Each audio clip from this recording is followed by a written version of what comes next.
بسم اللہ الرحمن الرحیم۔ پیارے بچوں، امید ہے آپ سب خیریت سے ہوں گے۔ آج ہم نے سبق نمبر 4 محنت پسند خیرت مند پر بات کرنی ہے، جس کے مصنف محمد حسین آزاد ہیں۔ ریڈنگ پر آنے سے پہلے مختصر سا تعارف سبق کے مصنف محمد حسین آزاد کا۔ محمد حسین آزاد اردو ادب کے نامور شاعر، انشا پرداز، نظم گو نقاد اور محقق گزرے ہیں۔ محمد حسین آزاد کا شمار اردو ادب کے ارکان خمسہ میں بھی ہوتا ہے۔ محمد حسین آزاد نے 1830 میں مولوی محمد باقر کے ہاں آنکھ کھولی۔ مولوی محمد باقر جنگ آزادی کے ایک عظیم کارکن یا رہنما گزرے ہیں، جنہوں نے ایک اخبار نکالا تھا دہلی سے، اردو اخبار کے عنوان سے، اور اس کے ایڈیٹر آزاد بھی رہے ہیں۔ اسی اخبار کی پاداش میں انگریزوں نے انہیں گولی مار دی تھی۔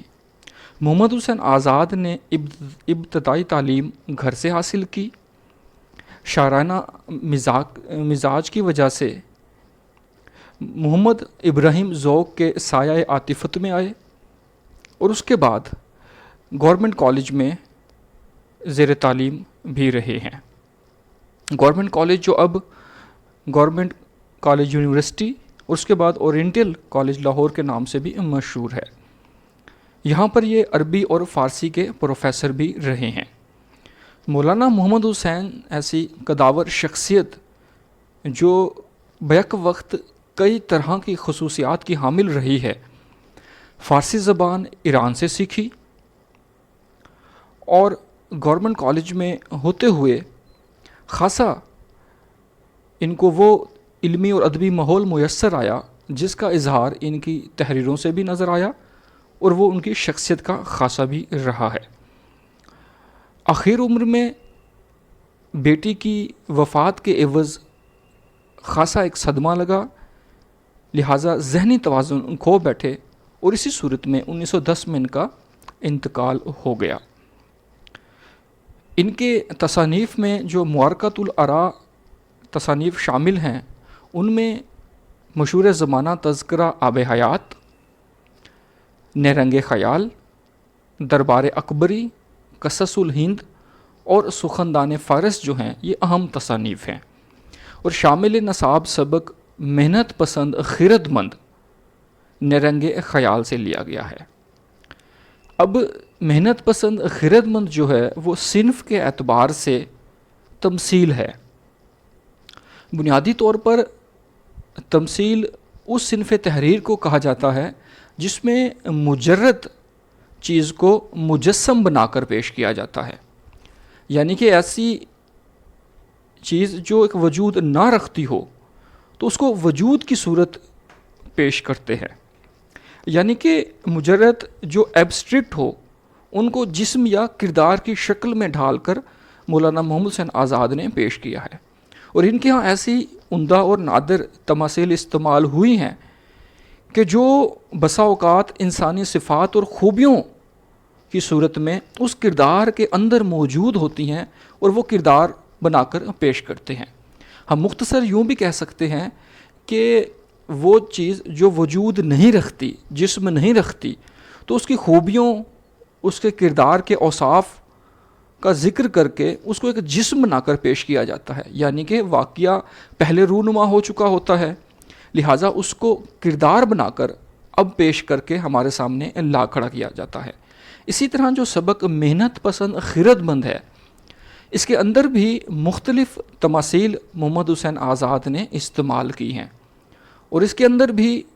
کافی ایسے کردار اور اشکال آپ کو نظر آئیں گی کہ جو معاشرے کا چلتا پھرتا ایک رخ یا تصویر پیش کرتے ہیں۔ اب محنت پسند خیرت مند کہتے ہیں کہ عقل مند کو، جو دانشور ہو، جو دور اندیش انسان ہو، یعنی کہ محنت کو پسند کرنے والا عقل مند اس کا مطلب بنتا ہے۔ اور اس سبق کے اندر ہم کہہ سکتے ہیں کہ ارتقاء انسانی سے لے کر ہنوز جو انسان نے مختلف ارتقائی مراحل طے کیے ہیں اور ان مراحل سے گزرتے ہوئے آج کس طرح کائنات ہمارے سامنے چکا چوند نظر آتی ہے، اور یہ جو تمام تر ترقی انسان نے حاصل کی ہے وہ کس طرح وقتاً فوقتاً مختلف مراحل سے گزرتے ہوئے یہاں تک پہنچا ہے، یہ سب کچھ اس سبق کے اندر محمد حسین آزاد نے ہمیں بیان کر رکھا ہے۔ انتہائی خوبصورت سبق جو تاریخ کے جھروکوں میں طالب علم کو لے جاتا ہے، اور مختلف مراحل سے گزرتے ہوئے، مختلف نشیب و فراز سے گزرتے ہوئے، مختلف اتار چڑھاؤ برداشت کرتے ہوئے آج انسانیت جس طرح ترقی کے معیار پر پہنچی ہے، اور یہ کائنات جس طرح فلک بوس عمارتیں ہوں، یا آج ہر طرف چکا چوند زندگی ہے، زرق برق زندگی، ہر طرف روانی ہے، یہ سب کچھ انسان نے مختلف مراحل سے گزر کر حاصل کیا ہے۔ اور اس کے جو چیدہ چیدہ نکات ہیں اس پر ریڈنگ میں بھی بات ہوتی رہے گی، تو آئیں اس کی ریڈنگ کی طرف بڑھتے ہیں۔ سیر کرنے والے گلشن حال کے اور دوربین لگانے والے ماضی اور استقبال کے روایت کرتے ہیں کہ جب زمانے کے پیرہن پر گناہ کا داغ نہ لگا تھا اور دنیا کا دامن بدی کے غبار سے پاک تھا، تو تمام اولاد آدم مسرت عام اور بے فکری مدام کے عالم میں بسر کرتے تھے۔ سیر کرنے والے یعنی کہ گھومنے پھرنے والے، جائزہ لینے والے۔ گلشن حال، گلشن کہتے ہیں باغ کو، حال سے مراد موجودہ حال ہے، یعنی کہ موجودہ حال کے باغ میں سیر کرنے والے جو اس کائنات میں، اس دنیا میں موجود ہیں، انہوں نے اپنی اس کائنات کو، جس کو آزاد نے ایک باغ سے مشابہت دے رکھی ہے، اس میں سیر کرتے رہے۔ اور دوربین لگانے والے یعنی کہ ماضی اور استقبال، استقبال سے مراد استقبال مستقبل ہے، یعنی کہ باغ کے حال میں، موجودہ حال کے اندر جو سیر کرنے والے لوگ ہیں، انہوں نے ماضی اور آنے والے وقت پر دوربین لگا رکھی تھی، یعنی کہ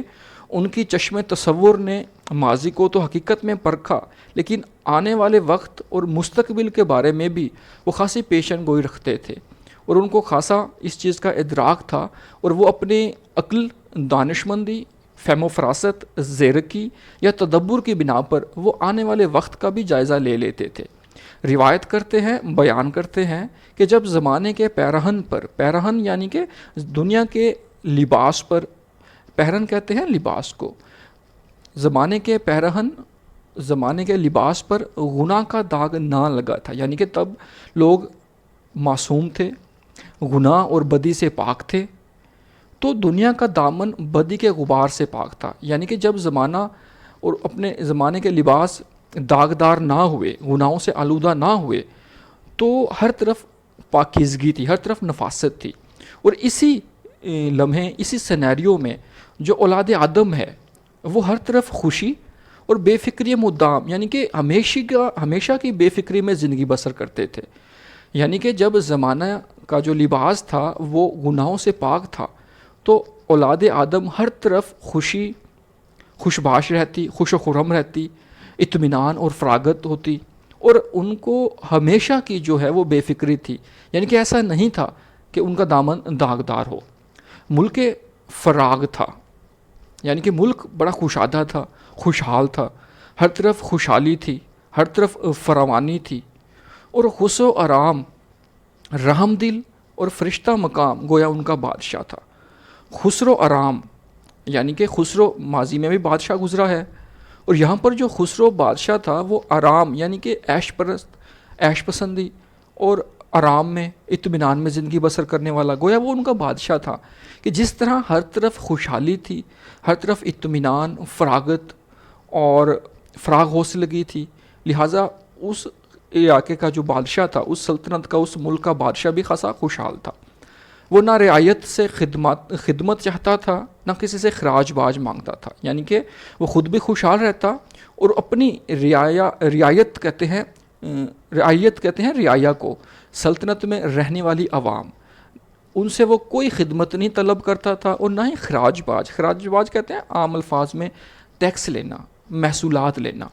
یعنی کہ اس بادشاہ کی سلطنت میں جو رعایا رہتی، جو لوگ رہتے، جو عوام رہتی، وہ ان سے بھی کوئی خراج باج وصول نہیں کرتا تھا، کوئی ٹیکس وصول نہیں کرتا تھا۔ اس کی اطاعت اور فرما برداری اس میں ادا ہو جاتی تھی کہ آرام کے بندے قدرتی گلزاروں میں گل گشت کرتے تھے، یعنی کہ اس کے جو اطاعت اور فرما برداری کرنے پر مامور جو لوگ تھے، اس کی رعایا، وہ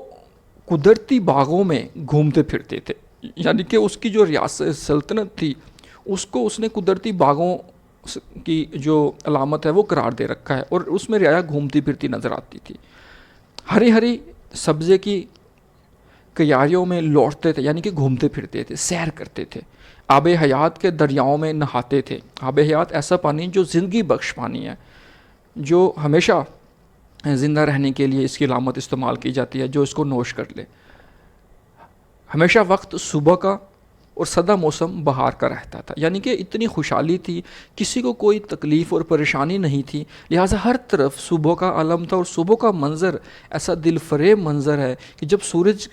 آسمان کا سینہ چاک کر کے نمودار ہوتا ہے اور اس کی ہلکی ہلکی کرنیں جب روئے زمین پر پڑتی ہیں، اور اس وقت ہلکی ہلکی سی ہوا چل رہی ہوتی ہے اور ہر طرف پرندے چہچہا رہے ہوں، تو وہ موسم بڑا خوبصورت ہوتا ہے۔ صبح کا موسم تازہ دم موسم ہے، اور لہٰذا ہر طرف بہار تھی، بہار جس کو تمام موسموں پر فوقیت حاصل ہے، جو پرندوں کی زندگی لوٹانے والا موسم ہے، تو ایسا موسم وہاں پر رہتا تھا۔ نہ گرمی میں تہخانے سجانے پڑتے، نہ سردی میں آتش دان روشن کرتے۔ آتش دان جسے آسان الفاظ میں ہم انگیٹھی بھی کہتے ہیں، یعنی کہ آگ جلانے کی جگہ۔ قدرتی سامان اور اپنے جسموں کی قوتیں ایسی موافق پڑتی تھیں کہ جاڑے کی سختی ہو یا ہوا کی گرمی معلوم ہی نہ ہوتی تھی، یعنی کہ اس طرح کے موسم میں رہتے اور ایسی خوراک کھاتے کہ جیسا بھی سردی کا موسم آتا، کیوں نہ ہی کتنی ہی ٹھنڈ کی سختی ہو، اور وہ ان کو برداشت ہو جاتی۔ ٹھنڈے اور میٹھے پانی نہروں میں بہتے تھے، چشمے پر لوگ جھکتے اور منہ لگا کر پانی پیتے تھے۔ وہ شربت سے سوا مزہ اور دودھ سے زیادہ قوت دیتے تھے۔ جسمانی طاقت قوت ہاضمہ کے ساتھ رفیق تھی، یعنی کہ جو خوراک کھاتے، جو پانی پیتے، جو بھی مشروبات وہ استعمال کرتے، وہ اس طرح کے تھے، طاقت اور قوت ان کو ملتی کہ قوت ہاضمہ ان کا جو نظام ہے، جو میٹابولزم کا نظام ہے یا مدافعاتی نظام ہے، امیون سسٹم جسے ہم کہتے ہیں، وہ خاصا اس میں اس کی مدد ہوتی، یعنی کہ جو خوراک کھاتے وہ اتنی طاقتور اور دوست بن کر ان کے ہاضمے کو تقویت پہنچاتی۔ بھوک نے ان کی اپنی ہی زبان میں ذائقہ پیدا کیا تھا کہ سیدھے سادے کھانے اور جنگلوں کی پیداواریں رنگا رنگ نعمتوں کے مزے دیتے تھے۔ آب و ہوا قدرتی غذائیں تیار کر کے زمین کے دسترخوان پر چن دیتی تھی۔ وہ ہزار مکوی اور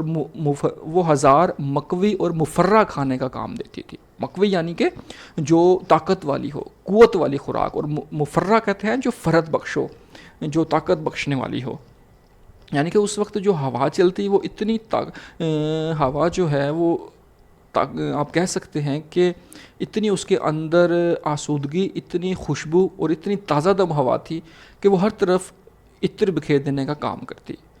صبا و نسیم کی شمیم میں ہوائی خوشبوؤں کے عطر مہک رہے تھے۔ صبا کہتے ہیں صبح کے وقت چلنے والی ہوا، نسیم کہتے ہیں جو ٹھنڈی اور خوشبودار ہوا ہو، اور شمیم ٹھنڈی اور خوشبودار ہوا کہتے ہیں، یعنی کہ اس وقت اس باغ کے اندر جو موسم تھے، اس میں جو ہوا چلتی وہ بھی ایسی تھی جیسے عطر کی مہک ہر طرف پھیل گئی ہو۔ ہوا کے اندر بھی خوشبو ایسے پھیلتی جیسے کسی نے عطر کے گلدان چھڑک دیے ہوں۔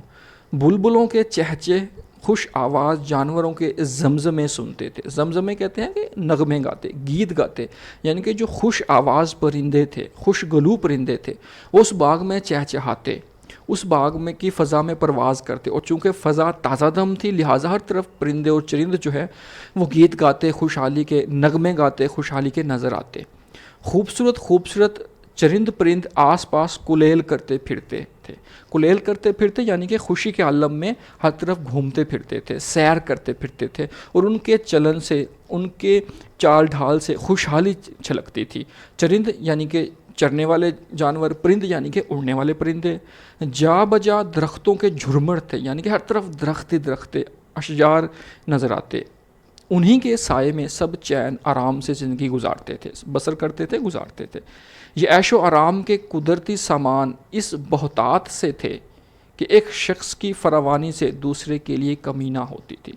یعنی کہ اس وقت عیش و آرام کے جو سامان تھے یا قدرتی ساز و سامان تھا، جو غذا کی صورت میں، جو ماحول کی صورت میں، جو ساز و سامان کی صورت میں تھا، وہ اس قدر تھا کہ اس کی کمی ہوتی محسوس نہ ہوتی،